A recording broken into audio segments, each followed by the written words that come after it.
And now, an exercise in imagination. Imagine for a moment that you are traveling back in time to 1905. You live in New York City. Here's some of your family members, some of the people that live around you. This is the inside of your tenement. And you work for the Square Clothing Factory. Your working conditions are as follows. Your pay, around $1 a day. Doing one of the jobs that you see in the images here. Not for an 8-hour day though. No. A 12-hour day. That is about 8 cents per hour. And you work 6 days a week, which is 72 hours a week. So that means $6 a week times a typical 4-week month earns you $24 per month for 288 hours of work. To put this into context, currently you do about 120 hours of school in a typical month.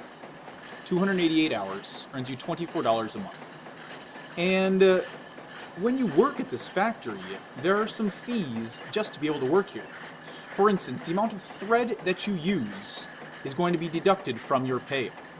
If you want to use the electrical lights, if you want to have a chair to sit in, or if you want to have a locker to rent so that your items don't get stolen while you're at work, you have to pay additional fees out of your $24 per month. Oh, and by the way, you get no vacation days, no sick pay. That means if you are sick, you better show up for work or you will be fired. Taking some time off just because you want a free day, you will not be having a job the following day. And you will get one 10-minute break per day if you're lucky.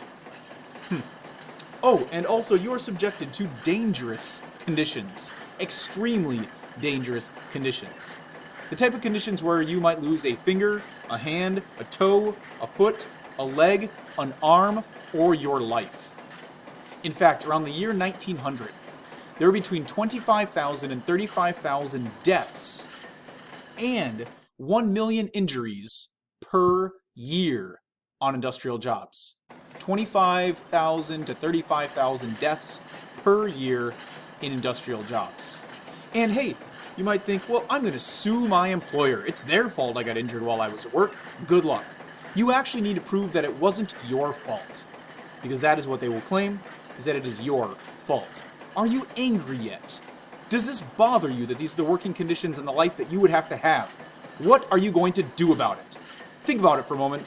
What kind of recourse could you have for these types of conditions?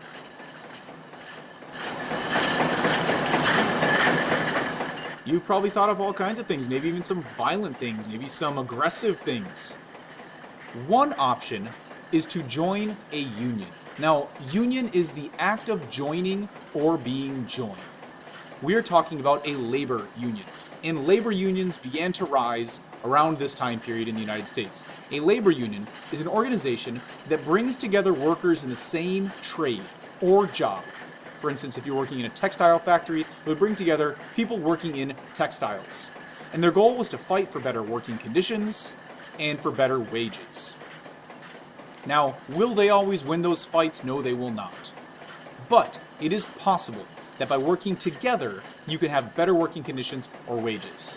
Because by yourself, on your own, as an individual, you will be fired and replaced immediately if you fight for better working conditions or wages. Have you heard the term strength in numbers? That's what a labor union is all about. So I wanted you to go through this little thought exercise to imagine yourself in that position.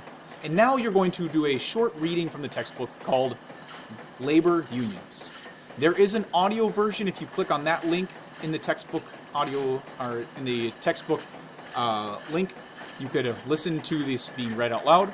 And what you're watching for are methods that labor unions used to help workers. And were there any examples of success for the workers? Pay attention to those, because after you are done with the reading, you are then going to answer 2 questions on a Google document. Answering those 2 questions, you'll be typing your answers right below on the Google document with your name on it. It is important for us to understand what life was like in the 1900s. This is one of the ways that we can do that. See you next time.